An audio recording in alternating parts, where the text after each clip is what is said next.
Sistem Necromancer, bab 661 sampai dengan 665. Bab 661 Tuan Kota yang Kaya. Wen Manxia juga tersenyum dan memberi isyarat, silakan duduk, Tuan Robin. Sang penyihir duduk di seberangnya. Seorang pelayan membawa beberapa minuman dan meletakkannya di depan orang lainnya.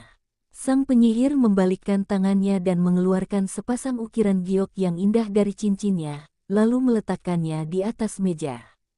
Tuan Kota, ini hadiah yang tak sengaja kuterima. Mungkin cukup langka di kota Lentam. Kuharap kau menyukainya. Ada nada membanggakan dalam kata-kata itu. Tampaknya dia mengatakan bahwa kota Lentam adalah tempat kecil, dan banyak hal di luar sana yang sulit dilihat bahkan oleh dia, sang penguasa kota. Terima kasih. Wen Manxia menunduk dan menoleh untuk berteriak, Hartel. Nyonya. Pengurus rumah tangga melangkah maju. Simpan hadiah-hadiah itu dan letakkan di perapian, di samping ukiran peri, perintah Wen Manxia. Ya, Bu. Sang penyihir sedikit tertegun. Ukiran peri. Bisakah saya juga mendapatkan sesuatu dari para peri? Saat pengurus rumah tangga mengambil batu giok dan meletakkannya di atas perapian di satu sisi, penyihir itu mengerutkan kening.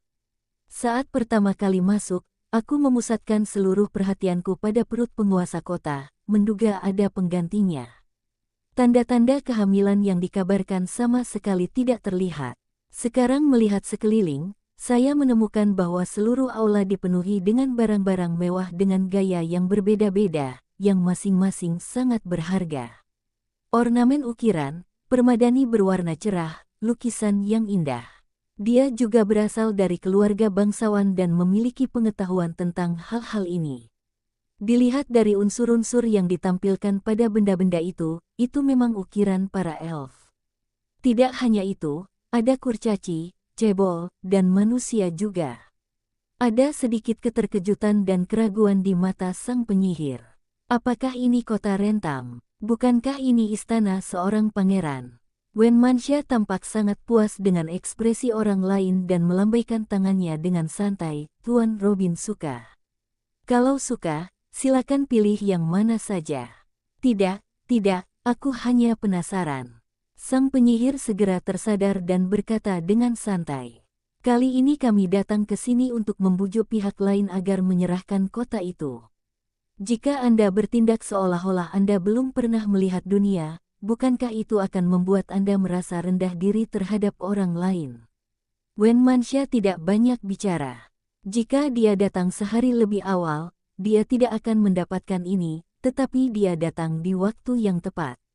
Dia datang segera setelah saya menjadi kaya. Kalau dia benar-benar memilihnya, aku tidak akan mau melakukannya. Saya mendengar bahwa di Treasure Island, ini adalah hal-hal yang hanya dapat digunakan oleh orang-orang berkuasa di kamar dagang besar. Tuan Robin, adakah sesuatu yang membawa Anda ke sini kali ini? Tanya Wen Manxia langsung tanpa basa-basi. Sang penyihir menenangkan diri dan berkata lembut, saya datang ke sini untuk membicarakan sesuatu yang baik dengan Tuan Kota Wen Manxia. Ini adalah berkah yang luar biasa bagi Anda dan kota Lentam. Wen Manxia menyipitkan matanya dan sudah menebak sesuatu dalam pikirannya. Dia bertanya dengan rasa ingin tahu, apa kabar baiknya. Sang penyihir berkata dengan serius, Kerajaan Yeko bermaksud menggabungkan kota Lentam ke dalam wilayah nasionalnya dan mempertahankan statusmu sebagai penguasa kota, dengan tahta yang berganti dari generasi ke generasi. Kerajaan juga akan mendukung kota ini dan menyediakannya dengan aliran sumber daya yang stabil. Kau akan memiliki pendukung yang kuat. Siapapun yang ingin mengingini kota ini harus mempertimbangkan apakah mereka mampu melawan suatu bangsa. Saat dia berbicara, nada suara sang penyihir menjadi semakin bersemangat.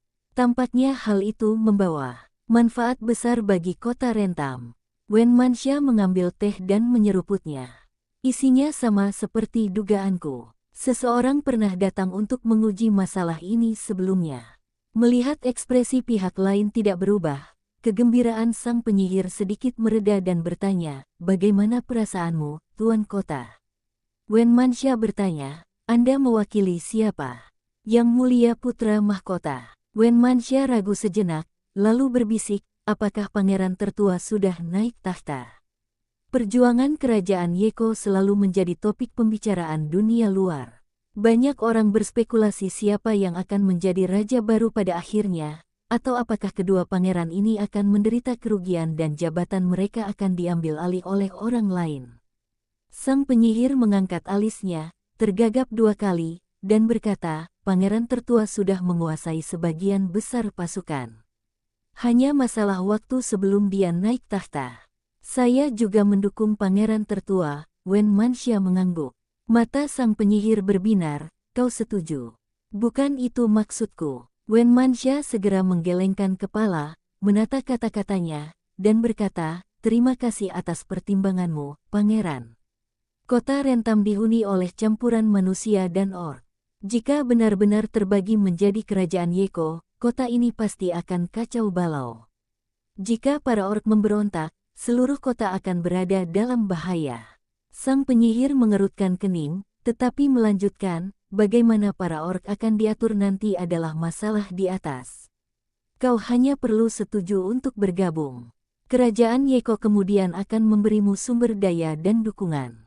Apa salahnya? Kau juga akan menjadi penguasa kerajaan, dihormati oleh semua orang. Kau tidak mengerti situasi di kota Rentam. Orc mencakup separuh populasi, dan itu tidak sesederhana kedengarannya, lanjut Wen Manxia. Anda tidak perlu khawatir tentang ini, Tuan Kota. Hampir 10.000 pasukan dari kerajaan Yeko telah berkumpul di perbatasan. Jika Anda mengangguk, itu tidak hanya akan menghindari perang, tetapi juga cukup untuk melindungi seluruh kota, kata penyihir itu lagi. Wen Manxia langsung mengerutkan kening dan menatap pihak lain dengan dingin. Segala ancaman dan bujukan digunakan. Awalnya dia menjanjikan saya sejumlah keuntungan, tetapi ketika dia melihat saya tidak punya rencana apapun dalam hal ini, dia memberitahu saya berita bahwa hampir 10.000 pasukan sedang berkumpul. Artinya jika Anda tidak setuju, Anda akan menyerang kota itu secara langsung. Ini benar-benar pengganggu. Ia menatap orang itu dengan saksama, lalu tersenyum lagi, aku tidak akan mempertimbangkan masalah ini lagi. Jika pangeran tertua benar-benar naik tahta, dia akan mengirimkan hadiah ucapan selamat. Maukah kau mempertimbangkannya? Tak satu pun syarat yang kuberikan merugikanmu. Aku agak lelah, jadi aku tidak akan menahanmu untuk makan malam, lanjut Wen Manxia. Tuan Kota, lihat, pengurus rumah tangga itu melangkah maju dan berkata, Tuan, wanita itu akan beristirahat, silakan kembali. Sang penyihir mengerutkan kening dan menatap kerangka dengan pedang, yang juga berjalan mendekat. Dia berdiri dan berkata, baiklah kalau begitu. Aku akan menginap di Windcross Tavern di kota ini selama beberapa hari. Kalau kau berubah pikiran, silakan datang menemuiku. Ini situasi yang saling menguntungkan. Tak seorang pun ingin melihatnya berakhir dalam situasi yang buruk. Silakan masuk. Pengurus rumah memberi isyarat lagi. Sang penyihir berbalik dan berjalan keluar. Wen Manxia duduk di kursi dan memperhatikan orang lain pergi.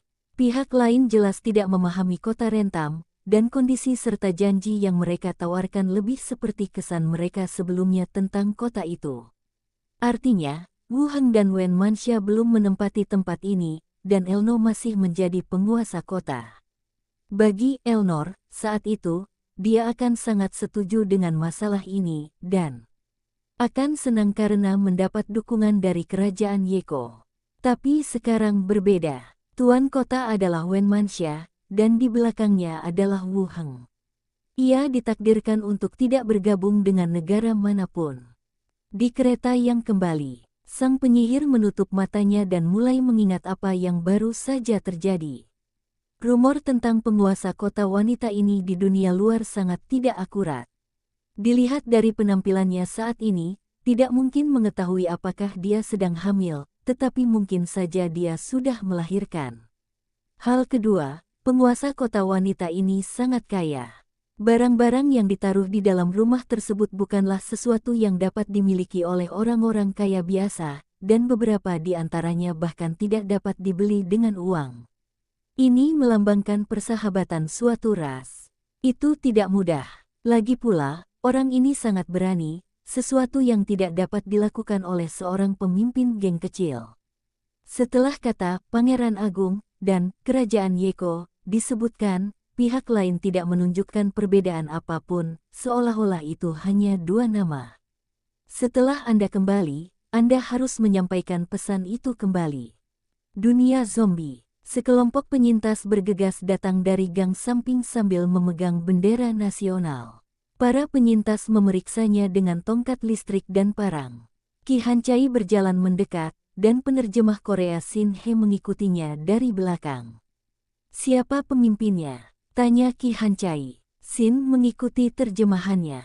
Seorang pria paruh baya keluar dan berkata, "Saya. Ada berapa orang di antara kalian?"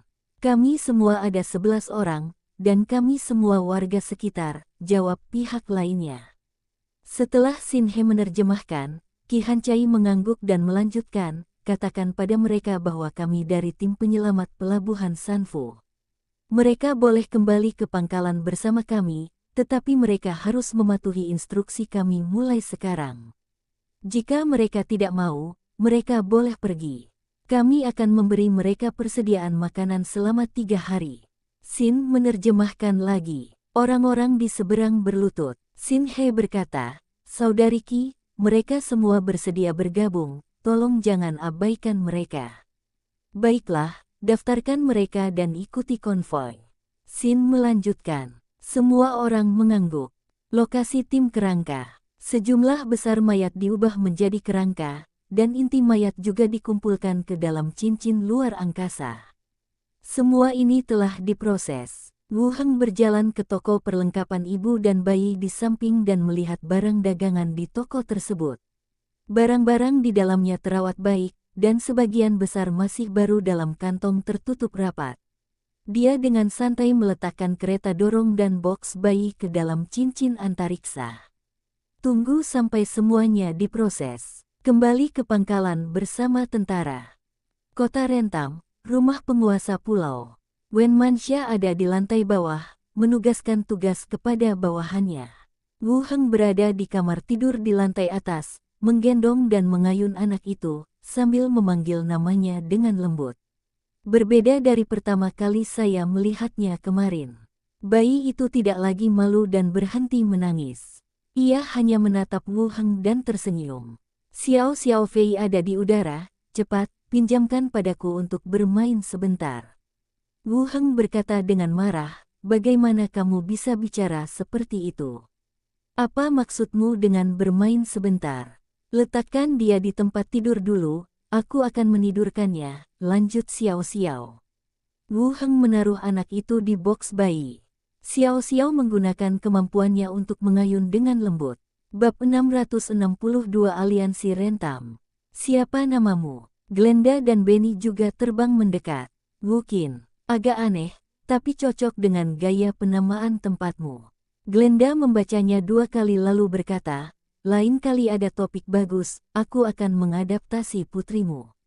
"Kalau begitu, kamu, sang penulis hebat, harus lebih berbelas kasih dan menulis karakter yang lebih baik," kata Wu Heng sambil tersenyum. Tokoh protagonis dalam sebuah buku juga merupakan dasar ketenaran di masa depan. Glenda punya ide ini, yang juga bagus untuk anak-anak. "Baiklah." Glenda mengangguk setuju. Terdengar langkah kaki di pintu. Hantu-hantu itu menghilang. Xiao Xiao berhenti menggoda bayi itu, dan menghilang. Tak lama kemudian, pintu terbuka dan Wen Manxia masuk bersama pengurus rumah tangganya. Dia melirik anak itu sambil tersenyum dan dengan lembut menggendongnya, "Sudah waktunya tidur." Sambil berkata demikian, ia menyerahkan anak itu kepada pengurus rumah tangga dan membawanya keluar kamar. Wen Manxia melanjutkan, "Orang tua anak-anak itu telah ditemukan. 2 di antaranya dibawa pergi oleh ayah mereka dan belum kembali. Mereka pasti telah tewas di tangan penyihir. 2 lainnya konon telah diculik. Anak-anak itu telah dipulangkan, dan kami akan meminta seseorang untuk menindaklanjuti dan melakukan penyelidikan menyeluruh." "Ini cukup efisien," kata Wu Heng. Pekerjaan intelijen adalah keahlian kami, dan hal semacam ini mudah diselidiki. Wen Manxia selesai berbicara, duduk di samping, dan melanjutkan, pagi ini, seorang utusan dari Pangeran Agung Kerajaan Yeke datang. Apa yang kau lakukan di sini? Tanya Wu Heng penasaran. Dia ingin kota Lentam bergabung dengan Kerajaan Yeko, dan dia berjanji bahwa saya akan tetap menjadi penguasa kota. Dia juga memberikan beberapa janji lisan tentang dukungan sumber daya. Selain itu, dia mengatakan bahwa puluhan ribu pasukan telah dikerahkan di perbatasan, dan kata-katanya menyiratkan bahwa jika saya tidak setuju, dia akan langsung menyerang dan merebut tempat ini. Nada bicara Wen Manxia perlahan berubah serius.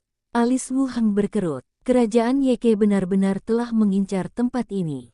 Terakhir kali aku kembali, musuh yang kubunuh berhubungan dengan Kerajaan Yeko, dan aku belum menyerah.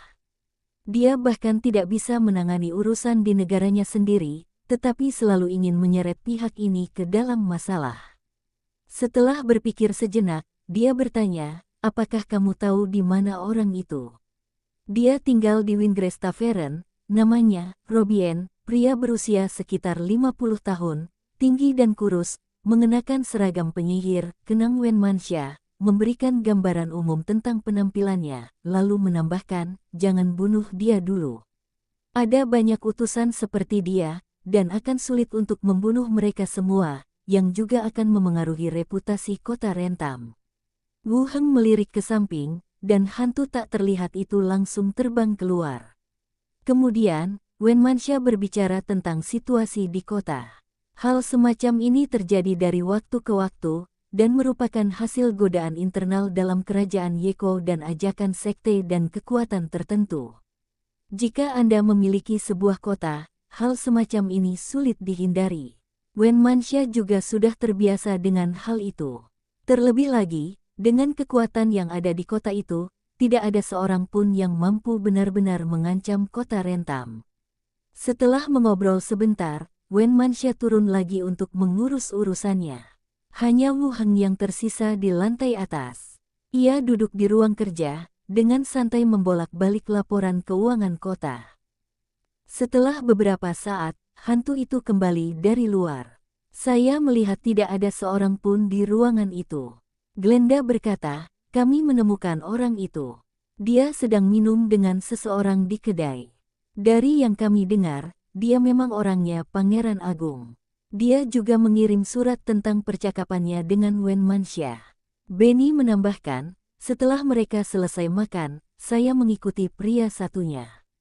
Dia punya tempat tinggal di kota, tapi dilihat dari pakaiannya, dia agak mirip tentara bayaran. Xiao Xiao mengangguk di sampingnya. Tidak ada pasukan di dekat kota, kan? Tidak. Kalau ada tentara, kita bisa melihatnya sekilas, kata Glenda. Efek kewaskitaan memungkinkan Anda melihat berkas cahaya yang datar. Tentara itu tampak sebagai berkas cahaya yang pekat dan dapat dengan mudah dideteksi. Seharusnya tidak ada masalah, Wu Heng mengangguk. Glenda berpikir sejenak, apa kau butuh bantuan untuk membunuhnya? Aku bisa membuatnya terlihat seperti bunuh diri. Tidak perlu, dia tidak mengancam kota. Jika dia meninggal, sesuatu yang tak terduga mungkin terjadi.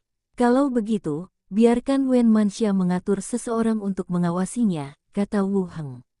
Ancaman terhadap kota Rentam masih tentara yang disebutkan pihak lain. Membunuhnya tidak akan mengubah apapun.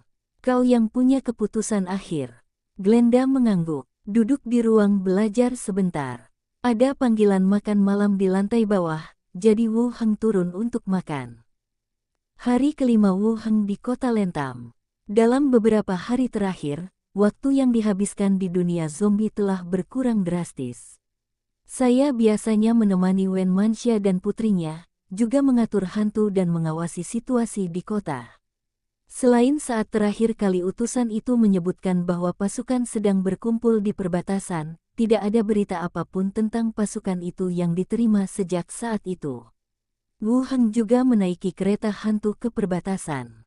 Suasana di kota agak serius, dan tidak ada tanda-tanda puluhan ribu pasukan. Lebih seperti Wen Manxia menolak usulan pihak lain dan mengemukakan alasan ini secara spontan untuk meningkatkan momentumnya sendiri. "Tuan, dukun Eskar ada di sini," kata pengurus rumah tangga itu sambil naik ke atas dan berkata dengan lembut. "Aku akan turun sekarang." Wu Heng mengemasi barang-barangnya dan turun ke bawah. "Ketika saya memasuki lobi di lantai pertama, saya melihat seorang dukun orc tua berdiri di depan lukisan cat minyak, menatapnya. Mendengar suara langkah kaki, dia berbalik dan menoleh, senyum tersungging di wajahnya yang keriput." Wakil Diakon Wu Heng. "Tuan Eskar, lama tak berjumpa." "Tidak terlalu lama. Silakan duduk." Wu Heng memberi isyarat. Orc itu duduk di seberangnya dan pelayan membawakan teh dan kue. "Ada apa dengan kedatangan Eskar ke sini?" tanya Wu Heng langsung. Orc itu terus terang dan langsung ke intinya. "Kudengar seorang utusan dari kerajaan Yeko mengatakan mereka ingin mencaplok kota Lentam ke kerajaan Yeko." "Itu benar." Wu Heng mengangguk mengiyakan. Mata orc itu sedikit melebar, dan dia bertanya, "Apa pendapatmu dan Tuan Kota Wen Manxia?" Wu Heng merenung sejenak dan berkata, "Tentu saja kami tidak percaya apa yang mereka katakan." Orc itu mengambil cangkir air dan menyesapnya. Mulutnya yang besar dan taringnya membuat cangkir air itu tampak jauh lebih kecil.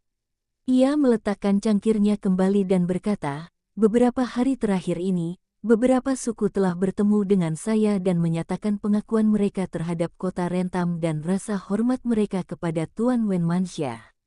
Jika ada bahaya, suku-suku orc akan memberikan dukungan kepada kota Rentam." Wu Heng tampak terkejut dan kemudian bertanya, "Ada berapa suku secara keseluruhan?"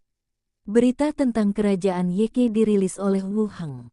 Dibandingkan dengan pihak mereka sendiri, mereka yang paling enggan agar kota Lentam bergabung dengan kerajaan Yeko sudah pasti adalah para orc di kota itu. Di sebuah kota, setengah dari para orc bergantung padanya untuk bertahan hidup. Suku Maoliao, suku Batu Hitam dan beberapa suku lainnya semuanya mengandalkan kota ini. Bergabunglah dengan kerajaan Yeko dan jadilah kota bawahan manusia. Para orc akan menghadapi kerugian yang tak tertahankan. Hal ini memang terjadi setelah berita itu dirilis. Dukun orc langsung datang menghampiri. "Saat ini ada 5 suku. Dari segi jumlah penduduk, setidaknya akan ada beberapa ribu," kata orc tua itu langsung. Wu Heng berpikir sejenak dan berkata, "Wen Manxia dan aku setuju. Kami lebih percaya pada saudara-saudara orc. Kota ini juga telah menyediakan banyak pekerjaan dan kemudahan bagi para orc selama periode ini. Aku tahu itu, dan itulah mengapa kami bersedia membantu kota Rentam," kata orc tua itu dengan serius. Wu Heng berkata, "Tidak pasti kapan rencana kerajaan Yeke akan dilaksanakan. Mereka mungkin mencoba menabur perselisihan di antara kita sebelumnya, atau bahkan mengalahkan kita satu persatu. Para orc harus sangat berhati-hati dalam hal ini. Kami akan." Wu Heng melanjutkan, "Sebenarnya, hubungan antara kota Rentam dan suku orc bisa lebih dekat." Orc tua itu menyipitkan matanya sedikit, "Apa maksudmu?" "Ide ini muncul di menit-menit terakhir. Mohon beritahu saya jika memungkinkan." Orc tua itu mengangguk. Wu Heng melanjutkan, "Mengapa kita tidak membentuk aliansi Rentam? Baik itu melawan musuh asing, berdagang pasokan, maupun bekerja sama di bidang lain. Jika kita bersatu, segalanya akan menjadi jauh lebih mudah."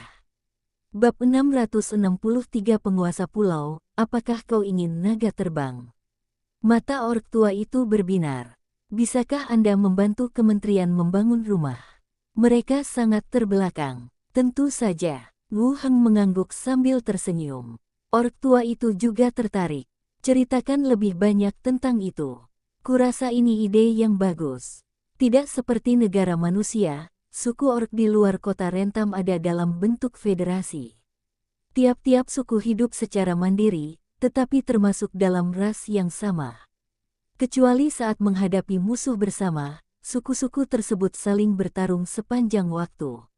Oleh karena itu, di mata manusia, orc adalah makhluk yang kasar dan biadab.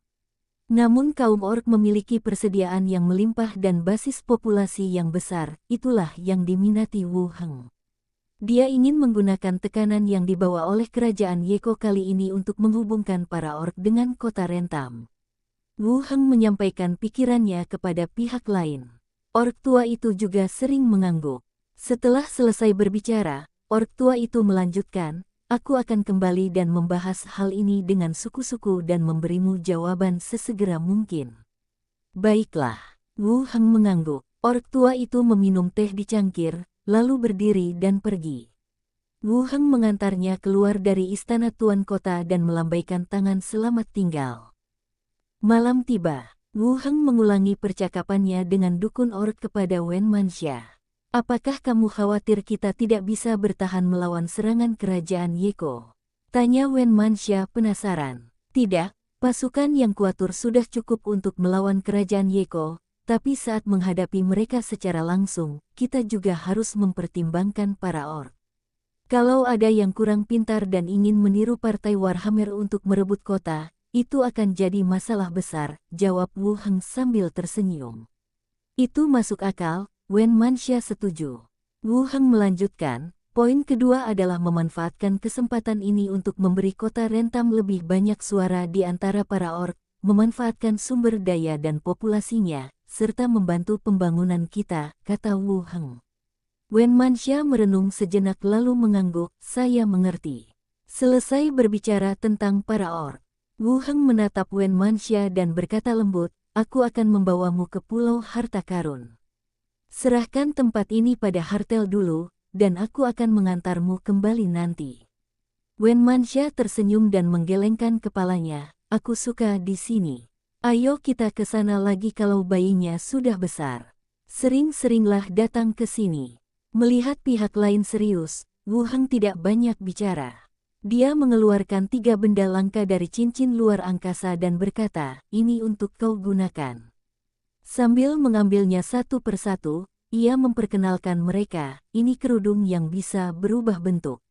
Mengenakannya akan mengubah penampilanmu. Profesional di bawah level 15 pasti tidak akan bisa mendeteksinya, tetapi mereka yang di atas level 15 berpeluang melihat beberapa kekurangannya.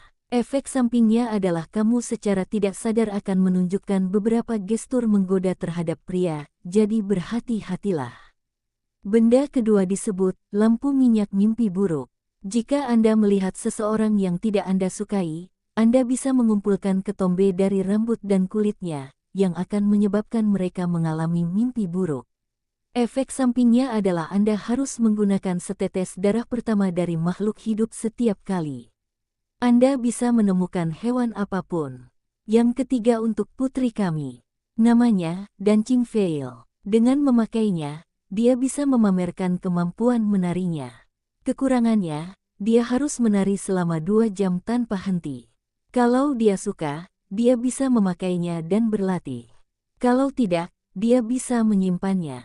Wen Manxia melihat ketiga benda langka itu dan berkata, "Sepertinya tidak ada satupun yang bisa digunakan. Simpan saja untuk saat ini. Mungkin suatu hari nanti kau akan membutuhkannya." "Aku akan menyiapkan beberapa kerangka tingkat tinggi untukmu besok," kata Wu Heng. Awalnya, dia ingin mewariskan cahaya suci murni gereja kepada Wen Manxia, tetapi Wen Manxia berasal dari sebuah geng, dan dia takut dengan efek sampingnya. Tidak perlu mengambil risiko. "Baiklah kalau begitu, terima kasih, Guru," kata Wen Manxia dengan suara lembut. Saat hari mulai gelap, mereka meminta pembantu rumah tangga untuk membawa anak yang sedang tidur ke kamar sebelah, dan mereka berdua pun pergi tidur untuk beristirahat. Hari berikutnya, Wu Heng berjalan melewati pintu gudang dan membuka gerbang penghubung.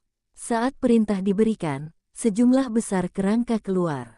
Setiap kerangka telah mencapai level 10 atau lebih, mengenakan pakaian anti tusukan biru, helm taktis, dan membawa senapan. Seperti tentara modern, di belakang tim ada kerangka yang mengenakan rok panjang berwarna-warni dan topi matahari. Tunggu sampai semuanya keluar. Wu Heng menutup gerbang dan berjalan ke halaman depan dengan semua kerangka. Wen Manxia juga datang sambil menggendong anak itu. Wu Heng berkata, namanya Bond Demon nomor 2, dan dia adalah prajurit kerangka level 18. Kemampuan spesialnya adalah mengendalikan semua kerangka dari jarak jauh. Dia akan bertanggung jawab untuk melindungimu mulai sekarang. Kau bisa memberitahunya jika kau punya rencana. Kemudian, ia melanjutkan memperkenalkan kerangka itu, dia adalah Wen Manxia. Mulai sekarang, kau akan bertanggung jawab untuk melindungi keselamatannya dan mematuhi perintahnya. Setan tulang nomor 2 berjalan mendekati Wen Manxia. Wen Manxia mengangguk dan berkata sambil tersenyum, tolong jaga aku baik-baik di masa depan. Bond Demon nomor 2 mengangguk sedikit. Setelah semuanya diatur, Wu Heng dan Wen Manxia membisikkan beberapa kata lagi. Kemudian dia mengenakan topi kondektur, naik ke kereta, dan melambaikan tangan selamat tinggal. Kereta api melewati perbatasan kerajaan Yeko. Wu Heng keluar dari mobil untuk memeriksa, dan melepaskan ketiga hantu untuk menyelidiki lokasi kota dan pasukan garnisun. Perbatasan memang memiliki sejumlah pasukan, tetapi masih belum cukup untuk menyerang kota Rentam. Entah rencananya ditunda, atau pihak lain hanya mengatakannya begitu saja. Setelah memastikan tidak ada masalah, Wu Heng terus naik kereta api dan menuju ke kota Batu Hitam. Di ruang kerja kepala pelayan, saya bertemu Slater, Yuli, dan pelayan kerangka level 18 yang ditugaskan kepada mereka. Setelah memastikan keduanya tidak dalam bahaya, dia merasa lega. Kali ini kami tidak tinggal lama dan hanya makan malam bersama. Setelah memberitahu keduanya untuk berhati-hati, dia mengenakan kembali topinya dan kembali ke Treasure Island. Treasure Island, di luar asosiasi. Asosiasi ini punya kursus seperti ini. Kenapa aku belum pernah mendengarnya sebelumnya? Seorang kurcaci muda, sambil membawa ransel, menerobos kerumunan. Rekan di sampingnya berkata, kudengar pemilik pulau berjuang demi kita untuk mendapatkan syarat-syarat bergabung dengan masyarakat Hongwen. Dia seorang ahli nujum, kenapa dia seperti ini? Aku tidak percaya. Ide saya berbeda dengan Anda. Saya tidak percaya kalau itu orang lain, tapi saya yakin Tuan Pulau Wu Heng akan melakukan hal seperti itu. Saat dia sedang berbicara, orang lain datang. Hari ini ada kelas terbuka untuk alkemis, dan nanti akan ada kelas untuk para ahli seni dan penyair. Semuanya gratis. Kalian tidak akan mendapatkan perlakuan seperti ini di tempat lain. Treasure Island telah banyak berubah. Selama beberapa hari saya pergi. Semua kelas yang disetujui Hongwen Hui untuk diajarkan juga telah diatur. Berbagai jenis kuliah umum diadakan di ruang kelas yang disediakan oleh asosiasi. Tidak ada uang, semuanya gratis. Namun Anda harus mendaftar terlebih dahulu, jika tidak, Anda harus menunggu hingga kelas berikutnya jika kelas sudah penuh. Begitu masalah ini diumumkan, hal itu menimbulkan kegemparan di pulau itu, dengan popularitas yang tidak kalah dari pameran dan lelang. Lagi pula, ada yang namanya pelajaran gratis. Sebenarnya sangat jelas siapa penerima manfaatnya. Para bangsawan dan pengusaha kaya meremehkan hal-hal ini, sedangkan yang paling diuntungkan adalah warga biasa. Meskipun saya tahu bahwa Kepala Pulau Wu Heng dan Diakon Si Lagui juga sangat baik terhadap orang-orang biasa di pulau itu. Tetapi saya tidak menyangka akan jadi seperti ini. Bahkan ada rumor yang mengatakan bahwa sebagai imbalan atas kursus tersebut, penguasa Pulau Wu Heng dipaksa bergabung dengan masyarakat Hongwen. Orang baik, dia sebenarnya melakukan ini untuk orang-orang di pulau itu. Orang-orang dari masyarakat Hongwen sangat tercela hingga mereka benar-benar menggunakan hal semacam ini untuk mengancam orang lain. Anda dapat memikirkannya dalam benak Anda, tetapi Anda tetap harus mengikuti kursusnya. Lagi pula, semua orang bekerja keras untuk memperbaiki diri. Guru, Anda kembali. Saat kami memasuki halaman, para pelayan keluar untuk menyambut kami. Kamu sudah kembali. Apa semuanya baik-baik saja di rumah? Wu Heng melepas mantelnya dan bertanya dengan santai. Mini berkata, tidak apa-apa. Kuliah di perkumpulan Hongwen sudah diatur. Hari ini hari kedua kursus alkimia, dan kami pergi untuk menghadirinya. Satu-satunya kekurangannya adalah kami harus membeli sendiri herba-herbanya. Toko material itu menghasilkan banyak uang. Wu Heng tersenyum dan berkata, kursusnya gratis, tapi kamu harus menyiapkan materinya sendiri. Kamu tidak bisa membiarkan asosiasi menyediakan semuanya. Benar, semua ini hasil kerja keras guru. Minnie menambahkan, lalu bertanya, apakah Suster Wen Mansha baik-baik saja? Apakah anak itu lucu? Dia imut, dan namanya Wukin. Aku akan mengajakmu ke sana kalau ada waktu. Oke, tapi agak terlalu jauh. Duduk di ruang tamu mengobrol dengan Minnie. Terdengar ketukan lain di pintu. Catwoman Robbie berlari keluar dengan cepat, menanyakan beberapa pertanyaan, lalu berlari kembali, Tuan, ada seseorang di luar pintu. Katanya dia pernah ke balai kota sebelumnya dan ingin membahas kerja sama dengan Anda. Berapa banyak orang? Hanya satu orang. Bawa dia masuk, kata Wu Heng. Robbie mengangguk dan berjalan keluar dengan cepat. Wu Heng duduk di ruang tamu dan menunggu sebentar. Robbie masuk, diikuti oleh seorang pria kuat yang mengenakan baju besi kulit berwarna coklat. Rambut acak-acakan dan jenggot tebal dan kasar. Gambar ini tidak tampak seperti seorang pengusaha yang datang untuk membahas kerja sama-sama sekali. Pria itu memasuki aula dan dengan cepat mengamati semua orang, akhirnya mendarat di Wu Heng. Ia membungkuk dan berkata dengan suara parau, Gregor, tim pedagang naga, memberi salam kepada Tuan Pulau. Tim penyelundup naga. Wu Heng sedikit mengernyit. Apakah fakta bahwa saya menghancurkan armada mereka telah diselidiki? Seharusnya tidak seperti ini. Tak seorang pun yang selamat. Bahkan naga terbang pun hanya tersisa 3 yang hidup, dan mereka dikurung di halaman belakang. Silakan duduk. Katamu kau datang kepadaku untuk membahas kerja sama. Tanya Wu Heng. Pria itu duduk di seberang dan berkata langsung, Tuan Pulau, kami bergerak di bidang penjualan naga terbang. Anda seharusnya tahu tentang naga terbang. Dulu ada armada di Laut Zamrud untuk mengawal mereka. Tampaknya dia datang ke sini untuk menjual naga terbang kepadaku. Wu Heng mengangguk. Naga terbang, tapi saat ini, pulau ini belum ada rencana untuk membelinya. Tidak, ini salahku karena tidak menjelaskannya dengan jelas. Pria itu langsung melambaikan tangannya dan melanjutkan, pemimpin kami ingin bertanya apakah Anda ingin membeli kerangka naga. Kami memiliki sejumlah naga mati. Bab 664 Halo, bisakah kau mendengarku? Menjual tulang naga. Wu Heng tidak menduga hal ini. Dalam masyarakat, juga di beberapa negara dan kelompok etnis, ada hukum yang melindungi mayat dan jenazah. Namun itu tidak termasuk Warcraft dan binatang buas. Di antara hiasan ukiran indah yang dikirim para pedagang adalah hiasan yang terbuat dari tulang binatang. Sulit untuk mengatakan apakah mayat naga termasuk di dalamnya. Jika benar-benar ada di sana, maka hal itu tidak seharusnya termasuk dalam Undang-Undang Perlindungan Mayat, tetapi seharusnya diklasifikasikan berdasarkan Undang-Undang Pembatasan Ahli Nujum. Tim penyelundup naga cukup menarik. Akhir-akhir ini, Treasure Island menjadi cukup populer di daerah sekitarnya, dan beberapa orang bahkan berinisiatif mencari ahli nujum seperti saya untuk berbisnis. Dengan pikiran yang aktif seperti itu, tidak heran mereka dapat menghasilkan uang.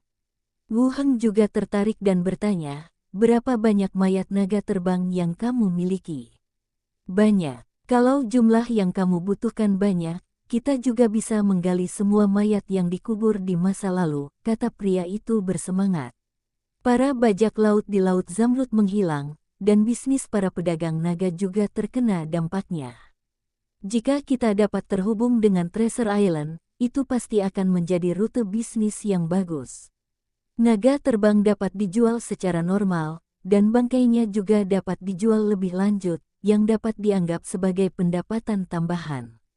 Wu Heng mengangguk dan melirik pihak lain, bisakah kamu membuat keputusan tentang masalah ini? Saat aku datang, kepala suku sudah memberiku hak untuk mengambil keputusan. Tuan Pulau, kau bisa tenang, kata pihak lain dengan serius. Baiklah, beritahu aku harganya. Naga terbang dewasa, yang mampu mencapai level 13, mampu terbang, dan sangat kuat, memiliki kekuatan yang mengintimidasi. Pria itu menjelaskan karakteristik naga tersebut dan menawarkan harga 700 perak per ekor. Untuk mayat di bawah level 10, saya akan menagih Anda 500 perak. Mendengar harganya, Wu Heng mengerutkan kening. Saya ingat saya membeli sejumlah mayat dari Lei Tili, dari kelompok lambang ular terakhir kali. Pesanan tersebut bukan milik konsorsium, tetapi dibatalkan karena mereka mencoba merampok tim transportasi konsorsium di jalan. Mayat level 15 termahal saat itu hanya 600 koin perak. Tentu saja, Letili memperdagangkannya sendiri secara pribadi, jadi harganya bersahabat. Namun harga yang ditawarkan oleh tim perdagangan naga masih agak mahal. Mengambil cangkir teh dan menyesapnya, Wu Heng berkata dengan tenang, terlalu mahal. Kok bisa mahal, Pak? Kalau Bapak berubah jadi kerangka, Bapak pasti bisa menguasai langit. Bayangkan saja, langit akan penuh dengan naga terbang, yang juga akan menjamin keamanan Pulau Harta Karun, kata pria. Itu langsung. Nada bicara Wu Heng tetap tenang. Membunuh buronan level 10 di asosiasi akan menghasilkan hadiah sekitar 500 koin perak. Kau hanya punya satu tubuh, dan tanpa mengambil risiko apapun, harganya 700 koin perak. Katakan padaku apakah itu terlalu mahal? Tuan, Anda tidak bisa menghitungnya seperti itu. Naga terbang itu bisa terbang dan sangat berharga di tangan Anda. Wu Heng menatap orang itu dan berkata langsung, 300 koin perak untuk mayat di atas level 10, dan 100 koin perak untuk mayat di bawah level 10. Ini harga yang bisa kuterima. Pria itu tampak malu. Itu terlalu rendah. Ini harga yang bisa kuterima. Kalau kau tidak bisa mengambil keputusan, kau bisa kembali dan bertanya pada pemimpinmu, kata Wu Heng. Lelaki itu terdiam, tidak berbicara maupun bergerak untuk pergi. Hanya duduk di sofa sambil berpikir.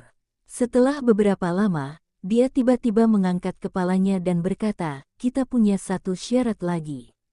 Wu Heng tersenyum dan berkata, ceritakan padaku. Kalian harus membeli semua mayat kami, dan jika ada yang tersisa di masa depan, kalian juga harus membelinya, kata pria itu dengan nada serius. Wu Heng mengangguk, baiklah, dengan harga ini, saya bisa menyetujuinya. Saya masih perlu mengumpulkan sejumlah uang deposit. Itu tidak akan berhasil. Setelah barangnya tiba, aku akan melunasi tagihannya berdasarkan jumlahnya. Pulau Harta Karun sudah di sini, aku tidak bisa kabur, dan aku tidak tahu di mana kau berada, kata Wu Heng. Baiklah, saya ingin menandatangani perjanjiannya, kata pria itu. Wu Heng melirik ke sampingnya dan berkata, Mini, pergilah dan buatlah perjanjian. Kita harus memastikan kerangka naga itu matang, tubuhnya utuh, dan dapat diubah menjadi seorang ahli nujum. Pria itu segera menambahkan, kami akan membayar lunas ketika waktunya tiba. Kami tidak menerima pengganti yang setara, koin emas atau perak pun dapat diterima. Mini menatap Wu Heng, yang mengangguk, tuliskan juga untuknya. Baik, Tuan. Mini langsung naik ke atas untuk menyusun perjanjian. Perjanjian balai kota disiapkan, yaitu diisi nama, jumlah, dan harga barang yang dibeli. Dan beberapa klausul tambahan tidak perlu ditulis ulang. Di aula, lelaki itu mengambil cangkir teh dan menyeruputnya, sambil mengecup bibirnya.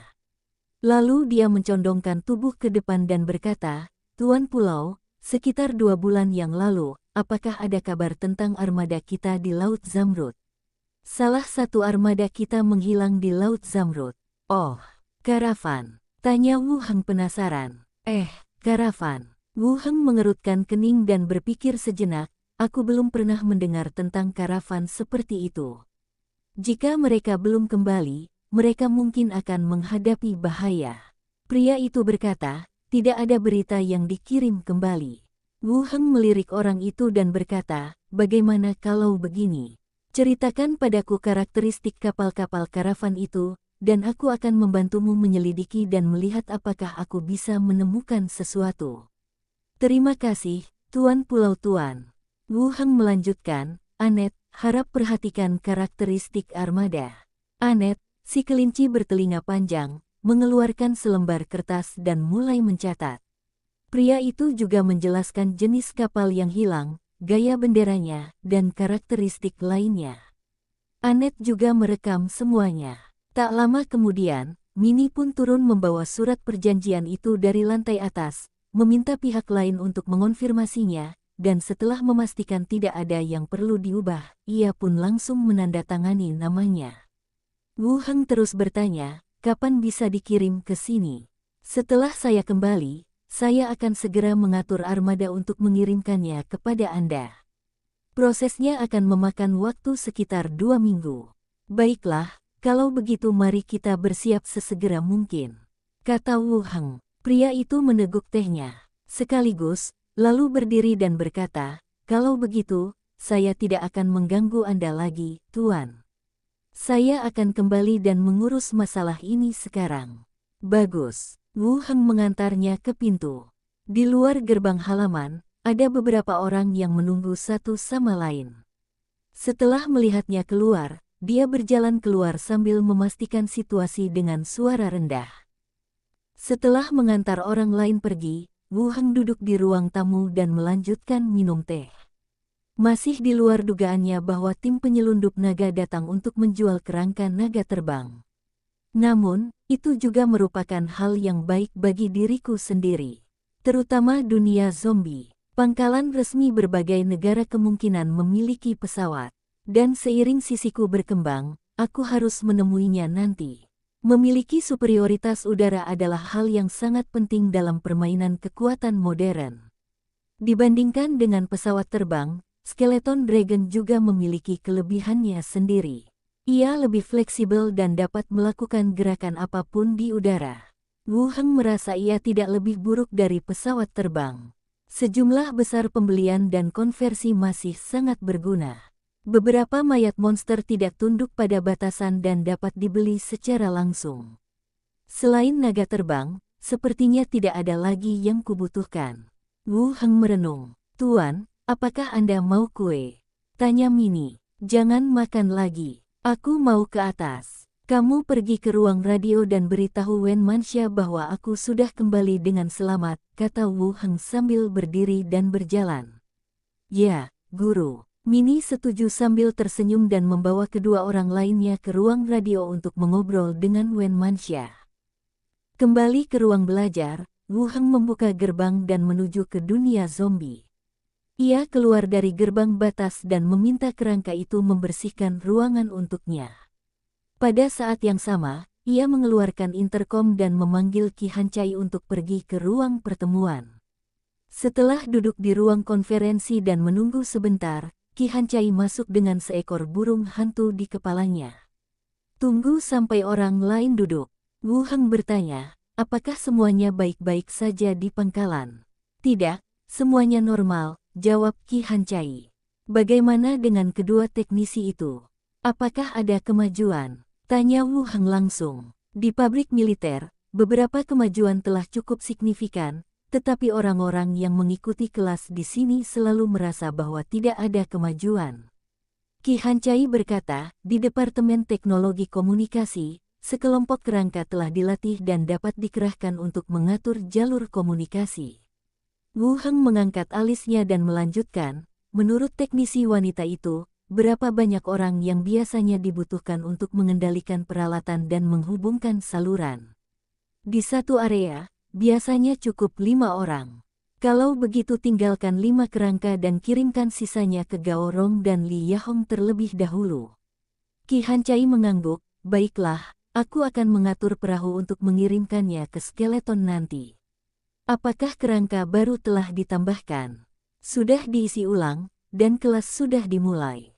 Wu Heng bertanya lagi, di mana teknisi pria itu? Teknisi pria itu sedang memeriksa peralatan di kapal. Saya dengar dia akan bisa bekerja dalam beberapa hari, lanjut Qi Hancai. Biarkan dia bergegas. Baiklah, jawab Qi Hancai sambil mengulurkan tangan untuk menyentuh burung hantu yang berdiri di atas meja. Wu Heng juga melihat burung hantu itu. Ditanya, apakah Anda baru saja mengikuti pelatihan? Aku mengikuti latihan kerangka yang kau atur untukku. Wu Heng membalikkan tangannya, mengeluarkan kristal deteksi, dan menyerahkannya padanya. Pegang, coba rasakan, aku akan melihat apakah kamu malas. Qi Hancai menatapnya dengan bingung, tetapi masih memegang kristal di tangannya, mencoba merasakannya. Saat gerakan berlangsung, kristal tersebut perlahan menyala. Tidak banyak yang menyala sebelum berhenti. Tingkat 3, memang agak rendah, tapi waktu pergantian pekerjaan Qi Hancai memang tidak lama. Tapi dia tetap memasang wajah datar dan berkata, kamu bilang kamu tidak malas, tapi setelah sekian lama, kamu baru di level 3. Qi Hancai mengerutkan kening dan menatap kristal di tangannya. Apakah benda ini akurat? Kamu harus meluangkan waktu untuk berlatih setiap pagi dan sore, dan juga memberitahu Li Yahong, kata Wu Heng serius. Aku tahu, jangan marah. Aku akan berusaha lebih keras nanti. Qi Hancai membungkuk dan berbicara dengan genit. Wu Heng dan Qi Hancai mengobrol sebentar. Tunggu Xiao Xiao kembali dari kunjungan ibunya. Wu Heng berjalan menuju gerbang batas bersama kerangka-kerangka yang bertingkat. Pergi ke Treasure Island. Makan malam. Wu Heng duduk di satu sisi meja makan, dan di seberangnya adalah Envier, yang sedang melaporkan sambil makan. Tuan, kami menerbitkan edisi baru surat kabar setelah Anda pergi, dan tanggapannya cukup baik. Topik itu menjadi topik hangat di pulau ini selama beberapa hari berikutnya. Asosiasi telah memulai kegiatan belajar mengajar. Hari ini adalah hari kedua, dan banyak siswa telah berkumpul untuk mendaftar. Tim patroli telah meningkatkan jumlah personel secara khusus untuk menjaga ketertiban di lokasi kejadian. Ada juga penjualan rumah. Properti yang baru dibangun sudah terjual habis sebelumnya, sehingga permintaan rumah tinggi. Setelah semuanya dijelaskan, Wu Heng mengangguk. Tidak ada situasi khusus di pulau itu, dan semuanya berkembang sesuai dengan pengaturan sebelumnya. Satu-satunya perbedaannya adalah saya tidak menyangka kelas terbuka asosiasi akan diselenggarakan secepat ini. Saat pertama kali kembali ke pulau itu, saya masih sedikit bingung. Saya mengetahui apa yang terjadi setelah menguping beberapa pembicaraan. Apakah semua jalur sudah dipasang? Envier berkata, sudahlah. Saya akan mengatur skeleton untuk datang dan main di bak ponselnya besok pagi. Kami akan siap, ya, guru. Setelah makan malam, mereka mengobrol sebentar di ruang tamu. Para pelayan pergi berlatih dan Wu Heng mulai merakit meriam elektromagnetik. Saat hari mulai gelap, semua orang kembali ke kamar masing-masing untuk beristirahat. Asosiasi, studi Diaken. Di pagi hari, Silagui baru saja masuk ke ruang belajar dan berhenti. Di dalam ruang belajar, sesosok kerangka mengenakan rompi kuning sedang sibuk di meja. Kata-kata "pemeliharaan komunikasi" tertulis di bagian belakang rompi kuning. Nampak seperti kerangka teknis yang bertanggung jawab atas semacam pemeliharaan. Silagui menatap si Yali, yang telah tiba lebih awal, dengan ekspresi bingung di wajahnya. Apa maksudmu? Kenapa kau menyusun kerangka di sini pagi-pagi sekali? Apa yang kau lakukan di sini? Si Yali mengangkat bahu. Wu Heng yang mengatur kedatanganku.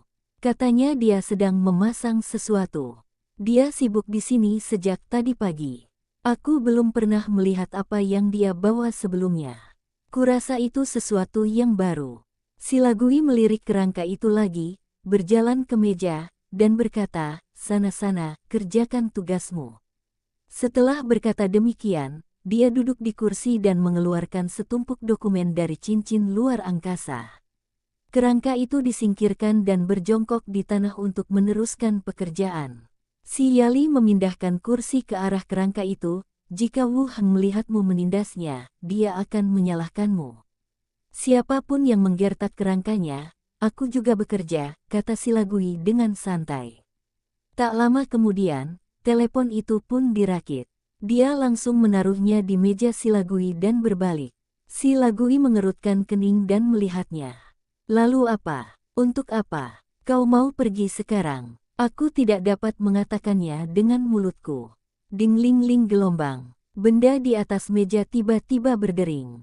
Kedua saudari itu terkejut, mata mereka menampakkan spekulasi. Sheila Gui masih mengambil mikrofon dan menempelkannya ke telinganya, menirukan cara dia melihat Philippa menggunakannya di kapal.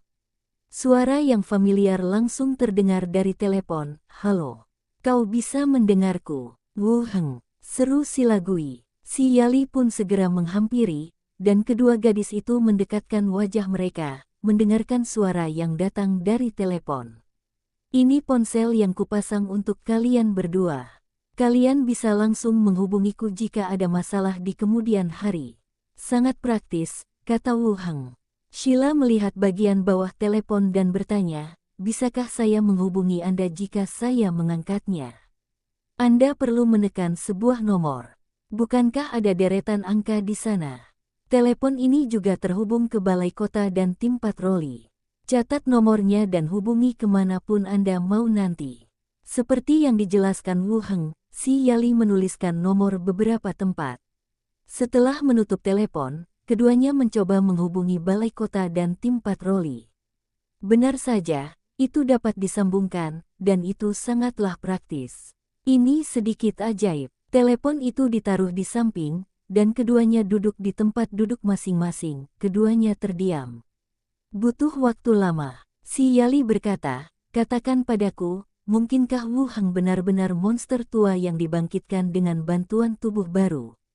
Sheila Gui melirik pena dan ponsel di atas meja lalu berkata, "Aku mengerti maksudmu, tapi kepribadiannya sama sekali tidak seperti orang tua idiot. Waktu pertama kali kami tiba di pulau ini, dia banyak bertanya padaku, seolah-olah dia baru saja meninggalkan kota kecil. Kalau begitu, dia sungguh hebat," kata si Yali. "Mungkin itu barang-barang dari kampung halamannya. Dia tahu tentang itu, lalu mengambil dan menggunakannya," tebak Sheila Gui. "Saudari, apa? Kita tidak bisa membiarkannya lolos sekarang. Kita harus menangkapnya." Sheila Gui memutar matanya ke arahnya dan berkata, "Bicara soal itu lagi, dan kenapa kau menciumnya terakhir kali? Aku sudah menjelaskannya padamu. Itu tidak disengaja. Kenapa kamu selalu cemburu?" "Siapa yang cemburu?" "Sebuah kapal kargo yang berlabuh di pelabuhan. Kabin itu gelap, hanya batu-batu lampu yang tergantung memancarkan cahaya redup. Seorang pria berkulit pucat berambut pendek, mengenakan jubah hitam, duduk di meja makan, sambil perlahan mengocok gelas anggur berisi cairan merah. Tok-tok gelombang. Terdengar ketukan di pintu. Datang. Pintu terbuka dan sesosok tubuh masuk dengan cepat, lalu menutup pintu rapat-rapat. Setelah membungkuk hormat, ia berkata dengan suara rendah, "Tuan, berita telah menyebar dari Pulau Harta Karun. Banyak pedagang dan bangsawan kaya dari daerah sekitar telah berkumpul di pulau ini." Lelaki itu menyipitkan matanya sedikit, dan cahaya merah menyala di matanya. Gelas anggur di tangannya masih bergetar, seolah dia sedang memikirkan sesuatu. "Dengan begitu banyak orang yang berkumpul bersama, jika kita mengambil tindakan langsung, kemungkinan besar akan menimbulkan konsekuensi serius." Lalu dia bertanya, "Apakah ada profesional tingkat tinggi di pulau ini?" Bawahan itu mengendus aroma samar darah di udara, menelan ludah, lalu melanjutkan, "Kami belum menemukan individu yang kuat. Diakennya adalah Sheila Gui, sekitar level 15. Perkumpulan Hongwen baru-baru ini telah mengirimkan seseorang untuk mengajar di pulau ini, tetapi kami belum menemukan ahli tingkat tinggi." Lelaki itu agak tertekan dan meminum anggur darah dalam cangkir. "Teruslah mencari informasi. Hongwen akan mengatur kursus, dan mereka akan didampingi oleh para profesional tingkat tinggi. Saya ingin memastikan berapa banyak orang yang ada di sana. Selain itu, ada Wu Heng. Saya ingin informasinya." "Baik, Tuan," jawab bawahan itu dengan hormat lalu mundur. Pria itu duduk di ruangan dan berpikir sejenak. "Keluar dari kabin Anda dan menuju ke ruang kargo yang lebih besar di sebelahnya." Pintunya terbuka, dan sepasang mata berwarna merah darah menatap lurus ke arahnya. Dunia zombie. Setelah mengatur panggilan telepon di pagi hari, Wu Heng menuju ke dunia zombie. Saat saya berjalan menyusuri gedung asrama, saya melihat seorang teknisi pria lewat. Kepala teknisi laki-laki itu bergidik dan segera memberi hormat. Wu Heng mengangguk dan bertanya, bagaimana dengan kegiatan belajar mengajar? Teknisi pria itu berkata dengan ekspresi serius, saya hampir selesai mengajar. Sekarang Anda dapat memasang dan mengontrol peralatan seperti biasa. Bab 665 Bisakah distorsi batch terjadi? Apakah perlengkapan di kapal sudah disesuaikan? Tanya Wu Heng. Teknisi pria itu segera menjawab, kapal-kapal di pelabuhan sudah dilengkapi dengan sistem senjata jarak dekat, dan gelombang elektromagnetik rudal anti pesawat mereka telah diatur untuk mendeteksi makhluk terbang terdistorsi yang Anda sebutkan. Wu Heng kemudian bertanya, bisakah kerangka itu juga didibak dan dipasang secara independen? Ya, mahasiswa kerangka dan ilmu kerangka dapat menyelesaikannya secara mandiri, tetapi pemasangan peralatan besar memerlukan bantuan peralatan, jelas teknisi pria itu. Baiklah, aku mengerti. Kamu bisa melanjutkan belajarmu. Ya, kepala. Teknisi pria itu memberi hormat dengan hormat dan berjalan cepat menuju gedung kantor tempat kelas itu berada. Wu Heng memperhatikan rombongan lainnya pergi dan berjalan menuju konvoi di gerbang. Dia membuka pintu mobil dan duduk di kursi penumpang, dan pelayan kerangka itu juga duduk di kursi belakang mobil. Ayo pergi, hari sudah mulai malam, kata Wu Heng. Qi Hancai mengambil walkie-talkie dan memberi perintah untuk berangkat. Konvoi langsung meninggalkan pangkalan dan menuju ke kejauhan. Di dalam truk, setelah berkendara agak jauh, Qi Hancai dengan santai menyetel saluran radio lain di mobil. Saat suara listrik menghilang, suara nyanyian keluar dari dalam. Zhao Yanqiu. Wu Heng mendengarkan dengan saksama dan yakin bahwa orang yang bernyanyi itu adalah Zhao Yanqiu. Ibu kecil. Qi Hancai tersenyum dan berkata, kami berdiskusi dan memilih pita frekuensi terpisah sebagai stasiun radio utama pangkalan. Zhao Yanqiu akan bertanggung jawab atas siaran radio sore dan malam. Kami terutama membahas arah perkembangan pangkalan, menyanyikan lagu untuk semua orang, dan mengobrol di mikrofon. Bagaimana efeknya? Efeknya bagus. Dia akan segera menjadi bintang di pangkalan dan sangat populer, kata Qi Hancai santai. Kamu punya bakat ini. Aku belum pernah menyadarinya sebelumnya. Wu Heng juga sedikit terkejut. Qi Hancai berbalik dan melihat ke sini, lalu bertanya, bukankah ini gulungan karir yang kau berikan padaku? Wu Heng tidak menyangkalnya, aku memberinya sebuah gulungan. Pantas saja, aku juga heran kenapa ada perubahan sebesar itu. Qi Hancai tampak seperti benar-benar sesuai dugaannya. Gulungan itu tidak bisa mengubah seseorang secara langsung. Dia pasti punya bakat sebelumnya, dan bakat itu sedikit membaik berkat gulungan itu, kata Wu Heng sambil berpikir. Gulungan karir tentu saja penting, tetapi itu hanya menentukan arah pertumbuhan. Alasan mengapa Zhao Yanqiu begitu populer di radio sebagian besar karena bakatnya di bidang ini, ditambah dengan peningkatan suara sang penyair dan beberapa aspek lainnya, yang telah mencapai efek saat ini.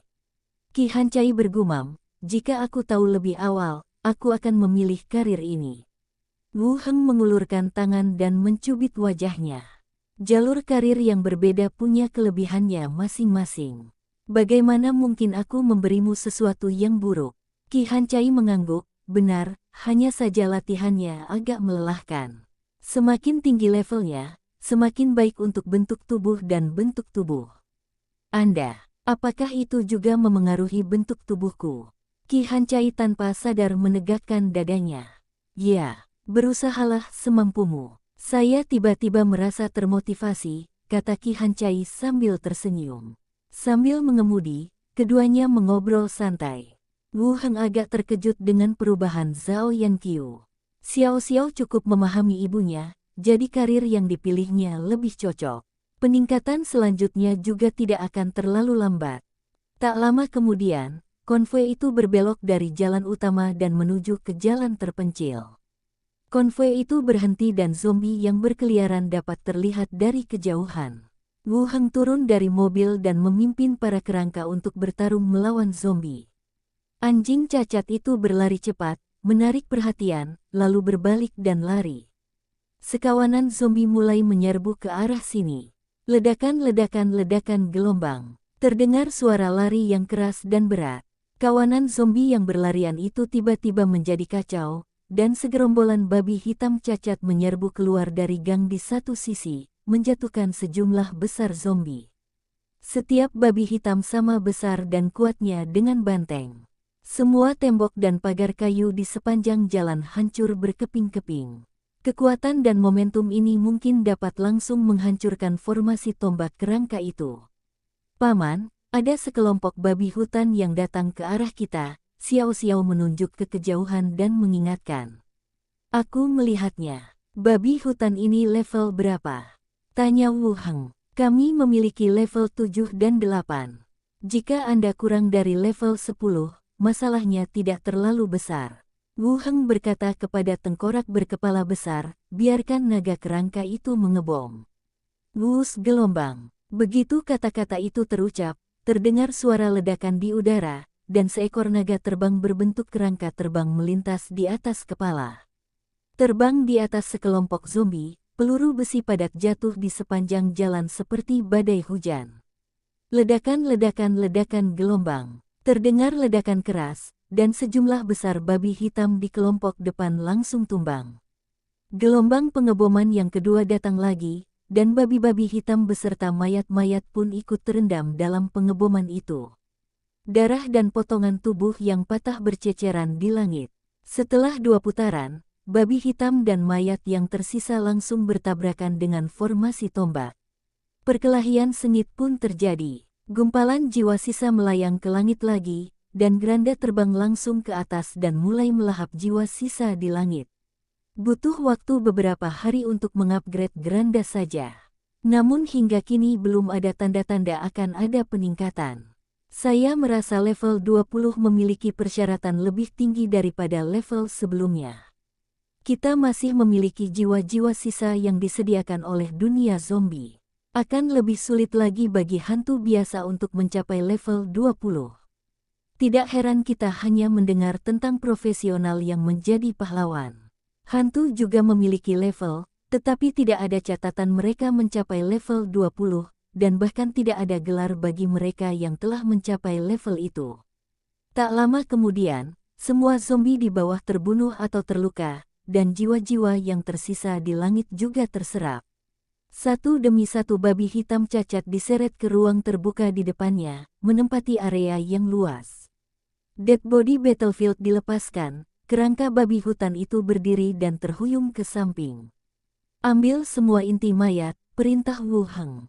Kerangka itu masuk, mengambil semua inti mayat, dan melemparkannya ke dalam kantong plastik di tangan Wu Heng.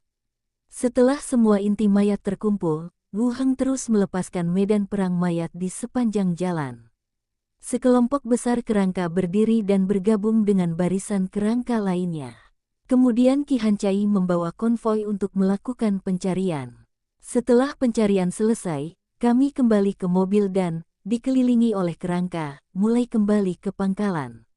Ketika mereka kembali, kafilah itu diikuti di kedua sisi oleh lebih dari 300 babi kerangka yang kokoh. Menakjubkan dan menarik perhatian. Tak lama kemudian konvoi itu tiba di pangkalan. Sisi ini diserahkan kepada Qi Hancai, dan Wu Heng pergi ke pelabuhan dan meminta skeleton untuk mengemudikan fregat ke pelabuhan Sanfu. Lewati gerbang yang dibangun sebelumnya dan kirimkan ke dermaga Pulau Harta Karun. Treasure Island, pelabuhan. Wu Heng berdiri di pelabuhan, memandangi 2 fregat besar yang berlabuh di satu sisi. Fregat di dunia modern bukanlah kapal yang terbesar, tetapi di dunia ini, mereka luar biasa megahnya. Ia melampaui semua kapal perang lainnya. Kapal perang pertama telah diserahkan kepada Philippa untuk digunakan. Lambungnya dibersihkan dengan sangat baik, dan terlihat bahwa perahu itu dirawat dengan baik, tetapi setelah beberapa dekorasi khusus, perahu itu tampak agak tidak pada tempatnya. Tali-tali pada kapal digantungi bendera-bendera beraneka warna, dan sederet perisai beraneka gaya digantungkan pada lambung kapal di kedua sisinya. Ombak itu menyebabkan kapal berguncang dan perisai berdenting. berdiri di pelabuhan dan menunggu sebentar. Pilipa, dengan seekor burung beo berdiri di bahunya dan seorang pelayan kerangka di belakangnya, berjalan dengan angkuh dan bertanya, "Mencari aku?" Tepat saat dia selesai berbicara, dia melihat fregat baru lainnya dan berseru, "Astaga, mereka punya satu lagi." Wu Heng berkata, "Yang ini memiliki kemampuan yang lebih komprehensif. Kita akan memiliki 2 fregat di masa depan." Wah, tampan sekali. Pilipa bersorak dan berlari menghampiri. Sebelum Wu Heng selesai berbicara, dia mengikuti dan menaiki fregat kedua bersama-sama. Pilipa melihat sekeliling, dan meskipun kapal itu tidak berbeda dari yang pertama, matanya penuh dengan keterkejutan. Akhirnya, matanya tertuju pada sistem senjata jarak dekat yang dibawa kapal. "Senapan mesin, keren banget," kata Pilipa sambil menepuk-nepuk sistem senjata jarak dekat itu. "Ini disebut sistem senjata jarak dekat. Sistem ini bisa mengenai target udara." Pilipa mengerucutkan bibirnya dan berkata, "Lupakan saja. Pertahanan udara yang kau sebutkan terakhir kali tidak berguna. Kali ini akan berhasil. Kalau kita punya unit udara, kita tinggal memberi perintah pada kerangka-kerangka itu," kata Wu Heng. Melihat keseriusannya, Pilipa mengangguk dan berkata, "Lain kali ada target terbang, coba lagi. Kamu mungkin tidak akan pernah menemukannya di Laut Zamrud. Lebih baik aku tidak bertemu dengannya." "Itu benar." Pilipa memandangi perahu itu sejenak dan jatuh cinta padanya. Itu seperti seorang pembalap yang mendapatkan mobil yang luar biasa. "Ayo pergi. Kalau sempat, kamu bisa pergi patroli. Kita kembali makan dulu." Wu Heng merangkul bahu orang itu dan berjalan menuruni tangga.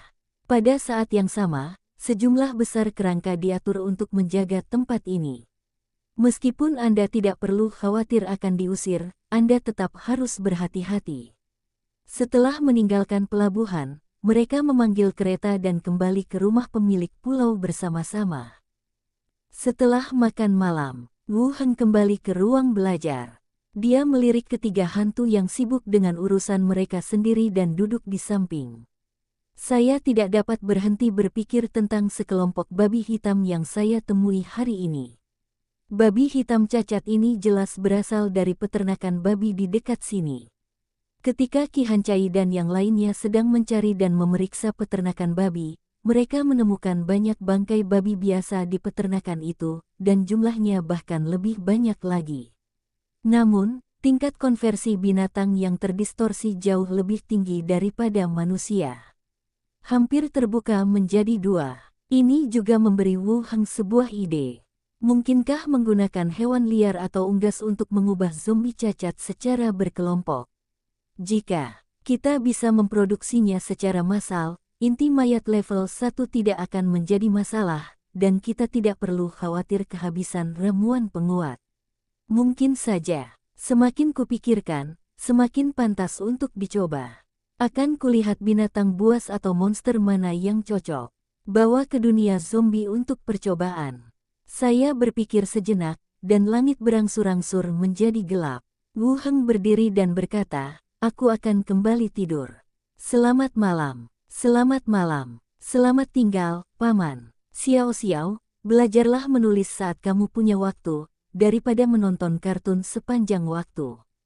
"Saya mengerti, Paman." Xiao Xiao setuju. Setelah Wu Heng pergi, dia menjulurkan lidahnya di pintu dan berkata, "Tidak.